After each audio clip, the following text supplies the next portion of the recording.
Welcome back to the Davy Brown 990 Restoration channel. For those of you new, my name's Barry.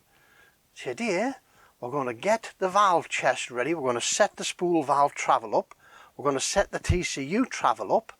We're going to take the selector off the back of the tractor and we're going to fit the valve chest body to it. Once we've done that, we're going to set the clearences with the tool that we've made, and then we're going to pop it back in the axle out the way for safety. Yeah, let's crack on. So we're going to set up the travel on the TCU valve, which has to be between 0.9 and 1 millimeter, and then we're going to lock the thread. But what I'm going to do as well, I'm just going to put on there, I've cleaned these threads with methylated spirits, put on there the tiny drop, put on there a tiny drop of thread lock tight. Screw that in. Right, let's zero this out. We need between 1 mil, so I'm going to grab the plunger with the pointy nose pliers and pull it out this way, because we need it to come off the spring between 0.9 and 1 mil. 1.5.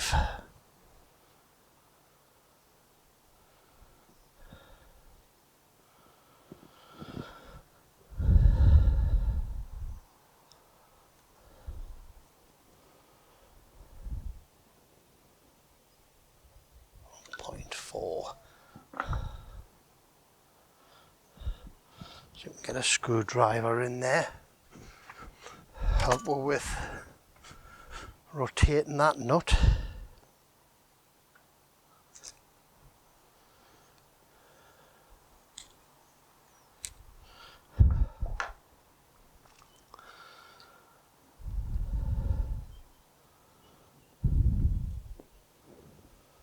Point 9. Let's push that right back in. Minus 0.2. Minus 0.3.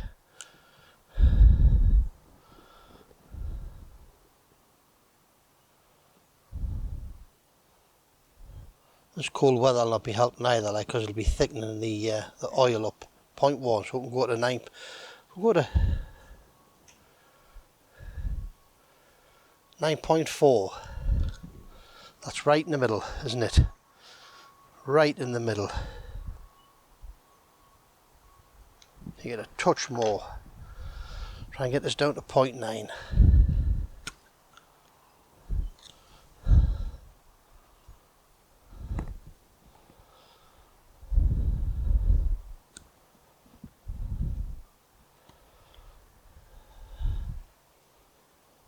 .87.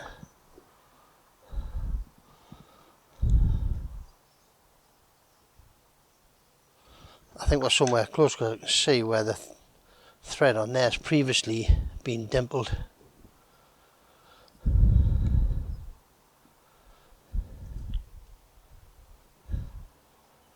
.89.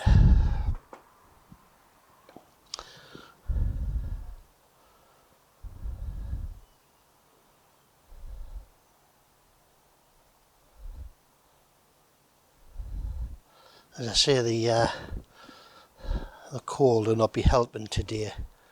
I've touched just a touch. Right. I think we should just be about there now. 0.992. That'll do. Right. I'll take the clock off. And we're going to go in there with a centre punch. Give that one tiny little dot right in there, like that, and that'll lock that in place. And I've done that one first to make sure that it doesn't drop out when we're busy. Next one, spool valve. Right, next job, setting the travel on the spool valve. This has to go down 103 thou. Trying to get in here without disturbing the clock.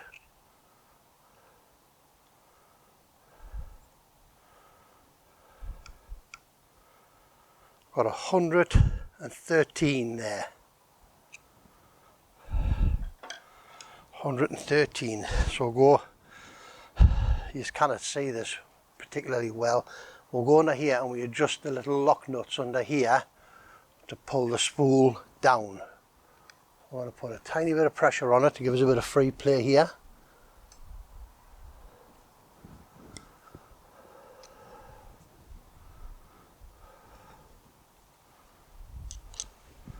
And that's because I've altered it, and I've altered it 5 thou by just doing that.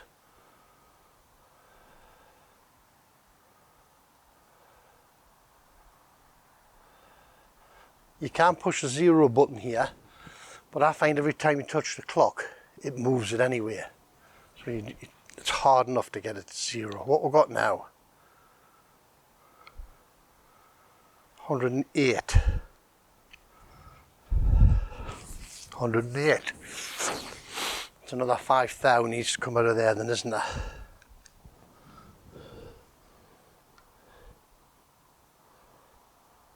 I think that should be just about spot on.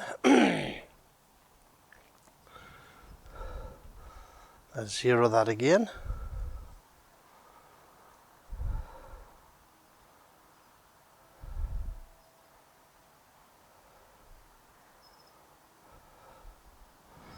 Zero. Looking for 103 plus, never negative. 104.5. Do you know what? I'm going to call that good. 104.5. It can, remember, on the end of here was the numbers etched 102. So it was 102 plus 1 thou. And in conversations with people like Lance down in Australia, who has in his past been a Davy Brown technician, so he obviously knows what he's talking about. He says this can be 102 plus 1 and a little bit more, but never ever less than 102. So 104.5 is good. I like that. That to me,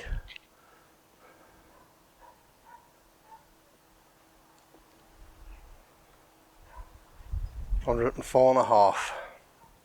That's good to me. Now, let's see if we can get this locked up without upsetting anything, eh?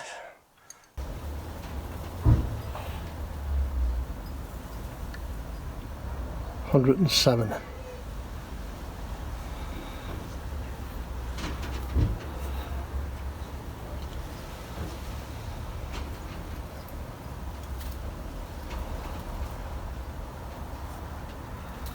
Half a thou under there.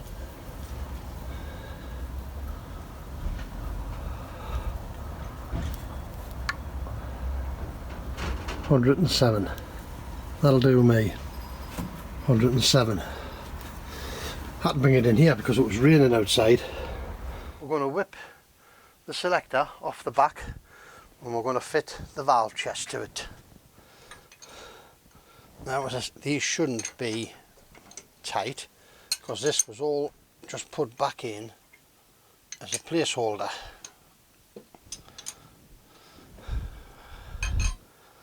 Let's save it. Right, let's pop this up on the bench.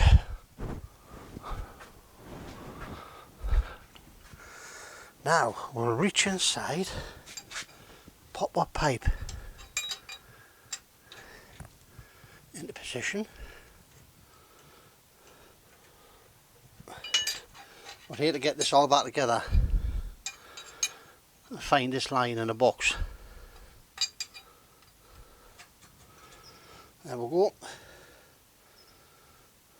That's that back in. Okay. Right, let's get up to the bench and fit the valve chest. Huh? Oh dear.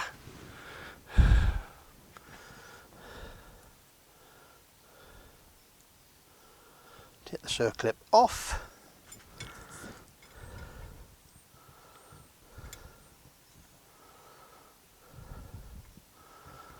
Just make sure everything's still working beautifully in there.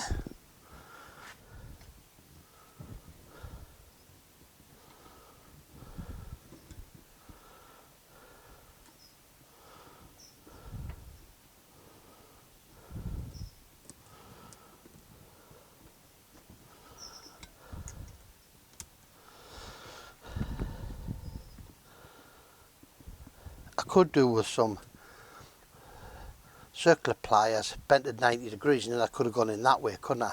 I've got some, but the tips are far too big. They're the only ones I've got that fit. Okay, selector on. Oh, the next thing, let's get the valve chest ready. I'll turn this around. There's two little dowels need to go into the back of here. Ooh, they're quite, that one's quite slack in there.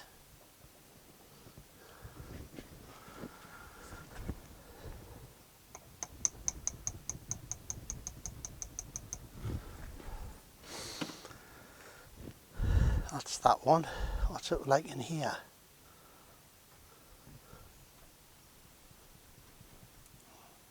Right, we'll pop that one in there. So, we've got a dowel in here, and we've got a dowel in here. Bit of paper, wipe our hands. The selector arm needs to be at the top in there. So, get that in the right position. We've got our dowel there, I've got our, where's our dowel over here? There's a fat pigeon.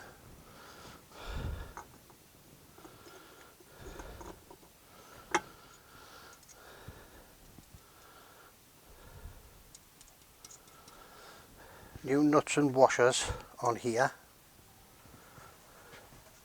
Remember the last lot was all chewed up, wasn't it? Right, we'll just give that a little bit. We'll just tap them dowels in a little bit.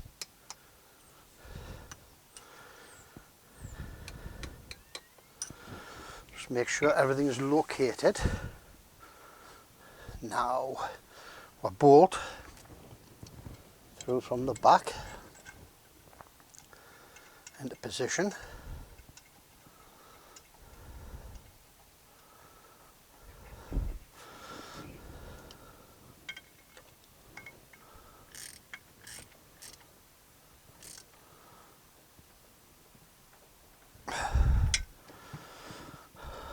Back one tight.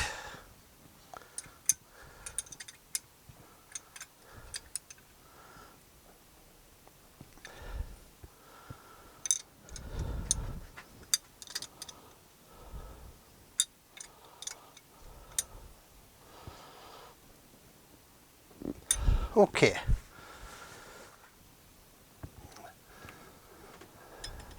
What we're going to do now, we've got here a dowel for the abutment plate. I see I've dressed this up because I don't know how, but somebody had decided to make a right mess of it.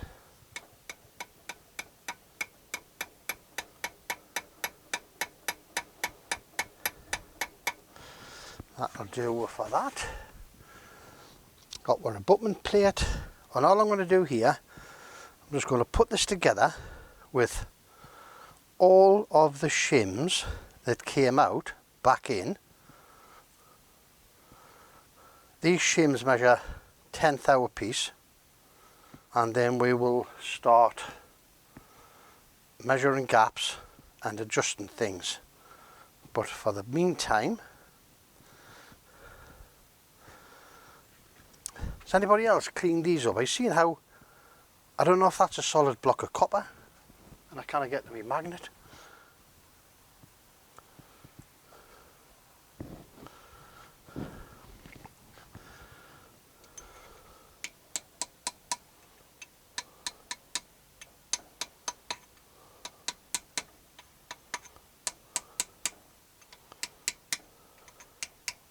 There we go.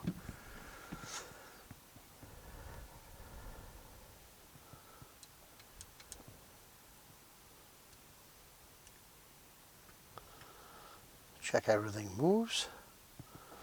Just grab an Allen key for that. Looks like one of them, doesn't it?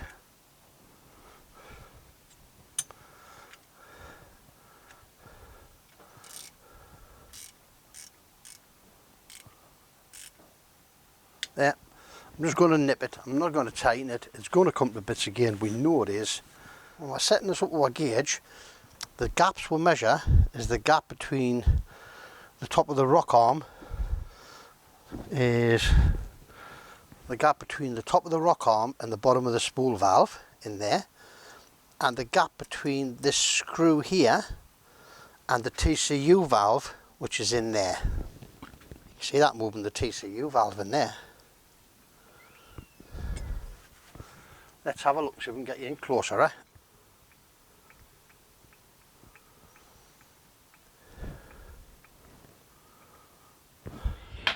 Right guys, steel arrived yesterday, late Wednesday evening instead of Monday, hence why videos is late. So today we're going to rattle on, mark this out, cut it out, and we're going to go and set the clearances on the valve. And I'm doing it in here today because it's a horrible grey cold day outside. So we're going to use the drone that's in the manual to create our gauge. However, due to the lack of clarity on the drone, I've had to go out to the valve and I've had to do some measurements. So let's show you what we'll be measuring. I've had to measure to get a thickness on the gauge here. I've had to measure the offset from the inside of the gauge to the edge plate here, which is 0.406 of an inch. That's because your gauge comes up against this edge of the casting, and then you've got to step across to pick up the little arm that's on the end of your fulcrum pin that's in here. So that offset there is just over 3/8 of an inch. There is no measurement for this, but I found out that 3/4 of an inch will go down inside here quite happily for the full depth. But that hole there is 1.580 from there to there, but you're given an edge, not a centre, which is very unusual in an engineering drone. You're always given centres. So so we're going to make that length open, because there's plenty of room inside the valve, the selector body here, for it to go in. So we're going to make this over 2 inches long from the bottom of the face to the end of this arm. In fact, we might make it about 3 inches and just cut it off to suit before we pop the holes in. The gauge needs to be 2.5 inches long in order to span across the selector body here, and this is in the centre, so it's 1.25 inches. The centre line of this is 1.25 from the top. Right, let's crack on. We'll get it marked out, we'll whip outside and we'll cut it out and get it bent, and then we'll get it drilled. Fingers crossed. Alright, back in a minute. Now we're going to set our clearances on my valve chest. This is the little tool that I've made. Let's have a quick look at the tool. There are some precise measurements with this, which is from, get me pointy stick, from the, we'll do it this way, from the edge of the hole here to this face, from the edge of the hole here to this face. Normally in engineering you'd go from centres. Whatever, we're going from the edge. So we marked this out yesterday, and we started by, we've got our crosshairs here where we've marked it out. Centre punching with minimal force the positions in the centre. Then you get a magnifying glass and you check that your centre punches are in the middle of your crosshairs. because at this stage you can move those pops. Say for instance this one was off to the southwest, you could come in from this direction with your centre punch and you could move it back on target and you can correct them. Then what I did was, got a 2mm drill, went into my centre punches and I drilled them till I had about a 1mm circle off the end of the drill. Again, I then check to make sure I'm in the middle of my crosshairs, because again, at that point, by angling the drill, you can move the position of the hole. I went from, through the drills, I went 2, 4, 6, 7.5 and 9mm. Okay, then I got my 3/8 reamer and I went into the 9mm hole with a 3/8 reamer. Now, if you're not from an engineering background, you might not know this. Hand reamers are not parallel. Okay, you can get special taper reamers to cut taper holes, put taper pins in for locking collars and shafts together. But a normal hand reamer, such as this, is not parallel. It is not 3/8 at the tip. Let's have a quick look. Tell you what, let's get my glasses on so I can see what I'm doing, eh? And this becomes important, especially for a job like this. 362, that's not where, that is intentional. Okay, that is intentional.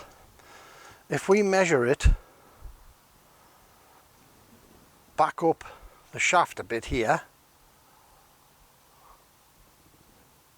Oh, I've just opened that up with moving it.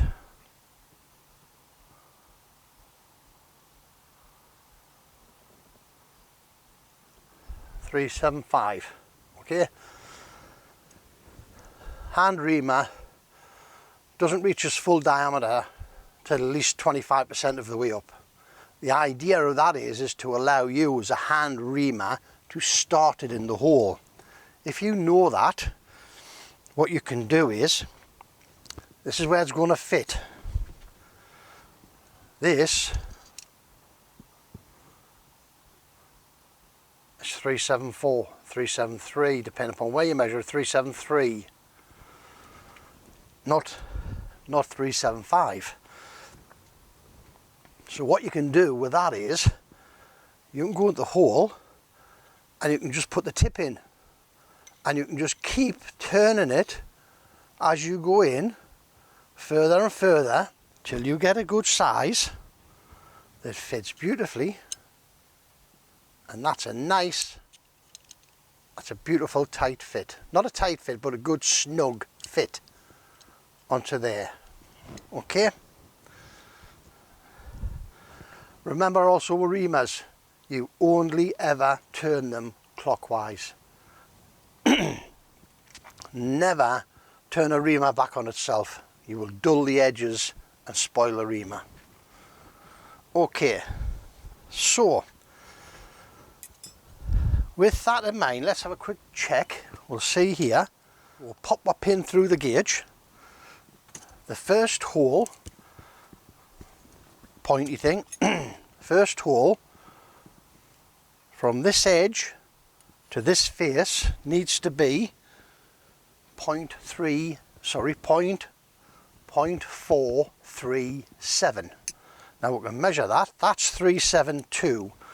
If we add the diameter of that, which is 0.372, to 0.437, we end up with 0.810. That right? Have a quick check with our maths here. 0.810.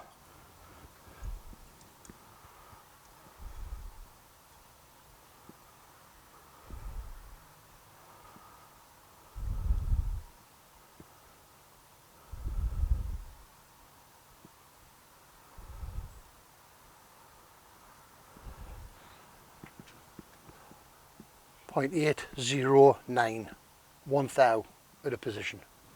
Not bad for a hand job, eh? Right, next hole. The next hole needs to be 1.580 plus 373, which comes to 0.953.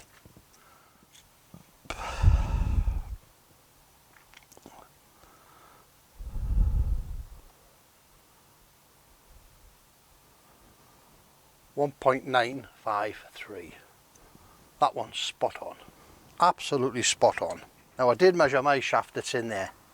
I'm lucky that I've got the spare one to demonstrate that tool to you.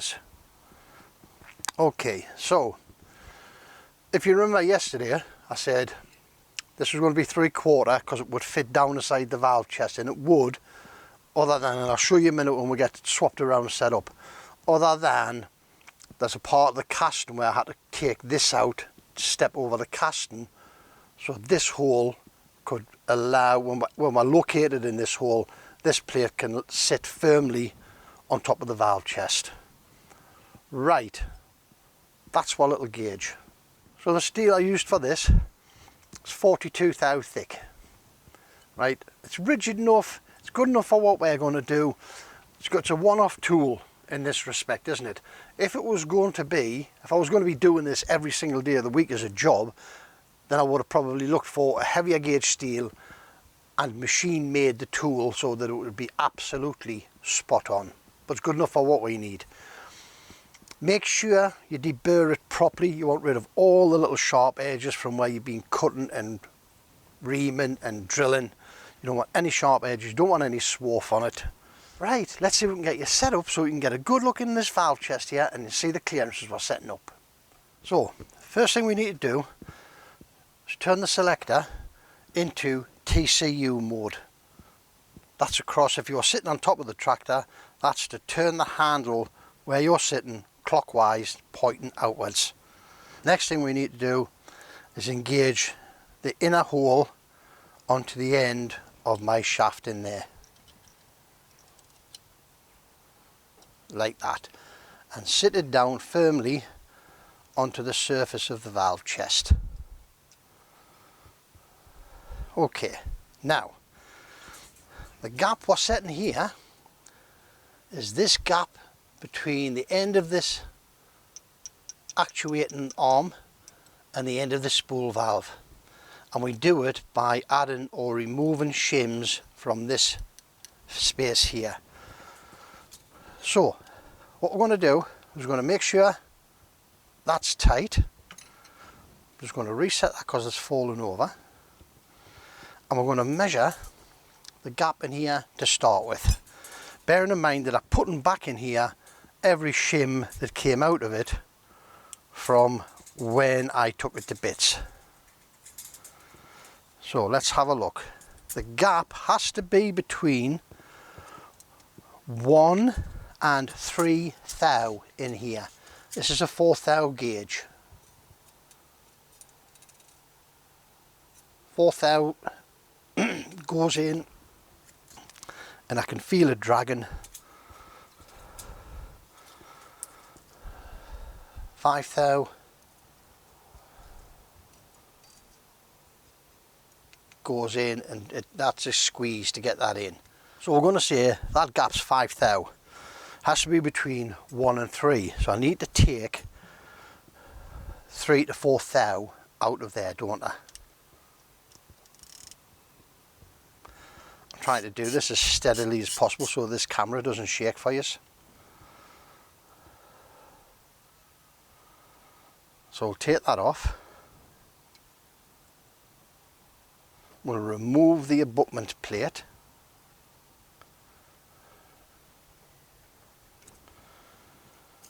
There's my pack of shims.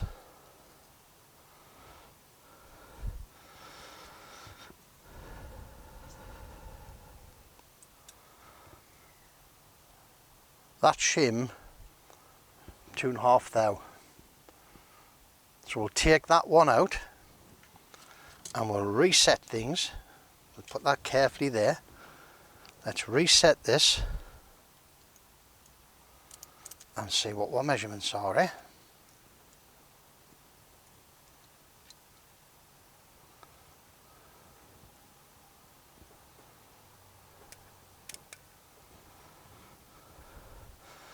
That should go together as nice and easy as that.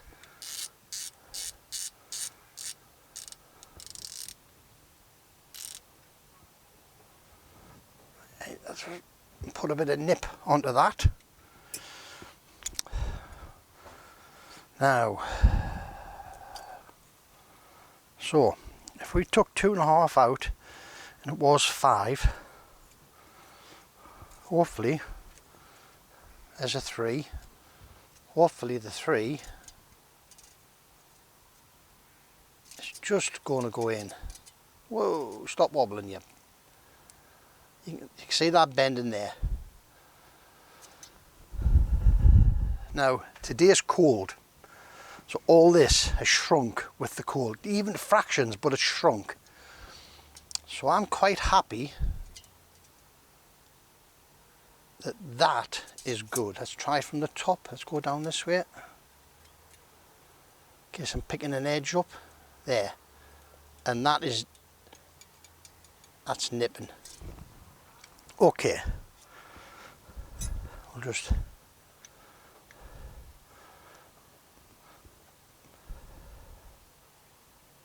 nip that up. I wish I'd stop putting things away. That's what that's a bad habit of not having enough space where you keep tidying up straight away so you've got room. Let's go back down in there. Yeah, that's just, you can feel that dragging. You can see the feeler gauge bending there. Happy with that set. Next job is set the distance between this screw and the end of that plunger. You have to turn this screw in till it contacts that plunger. Now the way the book says to do it, because it's difficult to feel when it is touching, is you use a 2/1000 feeler gauge and you go in there with your feeler gauge like such. You turn your screw in till it touches your feeler gauge, you withdraw it and you turn the screw in 1 full turn at that point, then lock it. Okay, one very, very important thing you've got to do is reset your gauge. So let's reset the gauge, because we now have to move this to the outer hole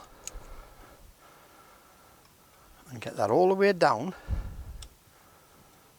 to the bottom like that. Now let's have a look what we've got. So what we need to do, we insert,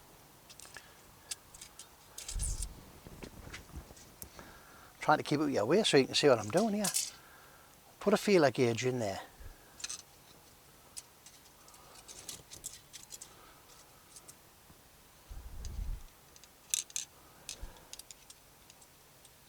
Turn the screw in till it nips.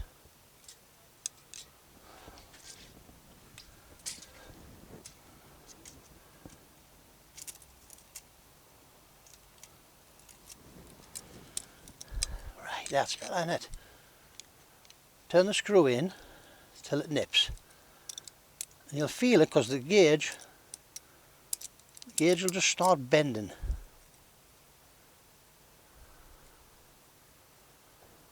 There, that's it there. It's touching there, it's not touching there. So we're 2/1000 off that there. Now, we take the screw 1 full turn in as per the instructions in the book. 1/2. 1. Now we'll tighten the lock nut. Hopefully do not upset the screw.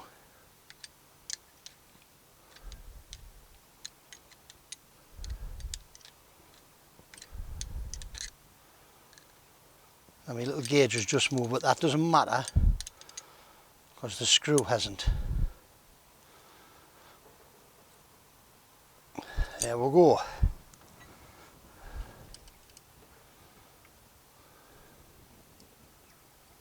And you can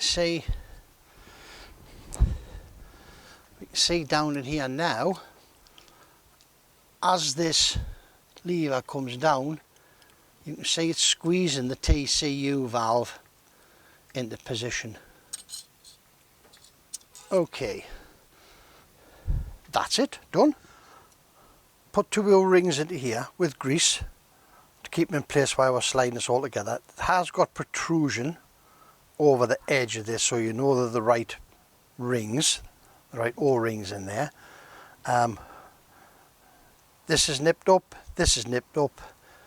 We've returned the selector back into the central position. Now we're going to go and lift this in to the axle, bolt the little manifold block on the on here. I'm not going to seal the gasket in at the minute because I'm not sure 100% if we can get the rock shaft into here whilst this is on the tractor. I might have to loosen this and ease this out a touch to slide the shaft in because of the arrangements on the left hand side of the tractor. And I haven't got 4 shake-proof washers that these bolts need. They're not spring washers, they're anti-shake-proof or shake-proof washers.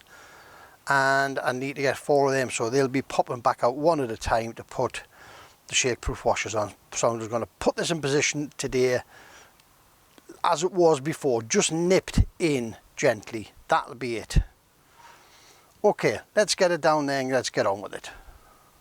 I'm just going to put some grease on this gasket because I see it might be coming loose again. It might not, but we'll just throw a bit of grease on it in the meantime, so that if it doesn't have to come off, at least it's got a bit of gunge on it, hasn't it?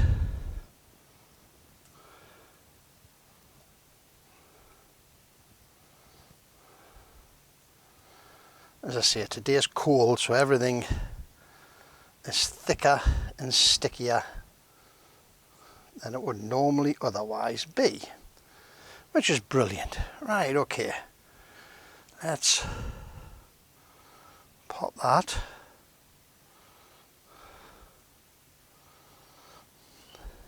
That the right, let's wait a minute, turn that 180 degrees, there we go, that's better. Let's have a couple of big bolts handy so we can get at this. Now this only needs to go in about, doesn't need to go in fully, because I then have to put on the front of here the manifold. So let's see if we can get this in here.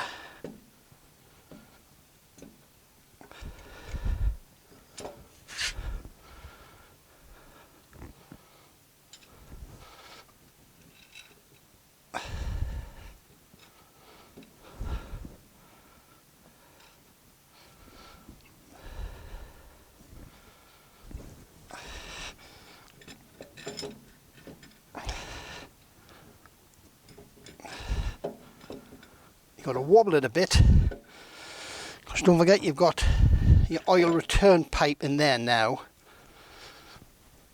that needs to come past.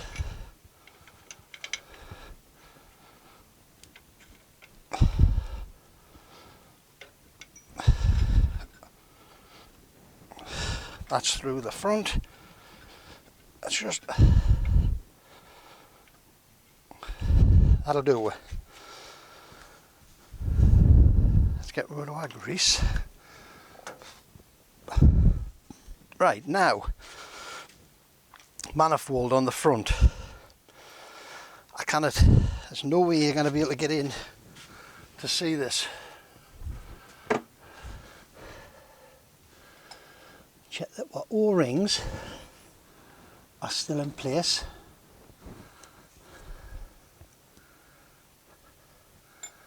Right, you Yes, they are. Muppet alert, Muppet alert. Really important piece of information coming up. Don't ask us how I know. There's a collar on the needle valve that fits into a recess in that manifold block. So your needle valve's got to go in before you put the manifold block on. Okie doke. Back to the video. Right, we'll pop the rest of these in. And we'll get this brought into its final resting place.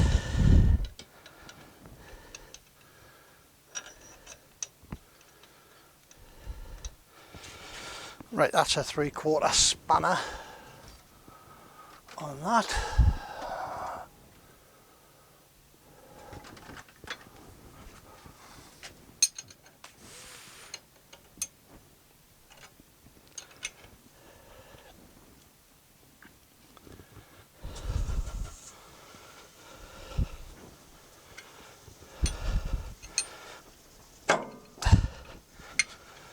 Popped in home.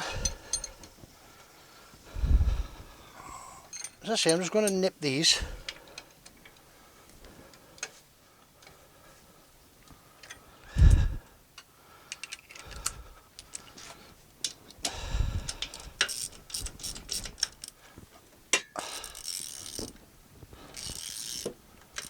Right. As I say, it just nipped in order to hold it. Dump valve.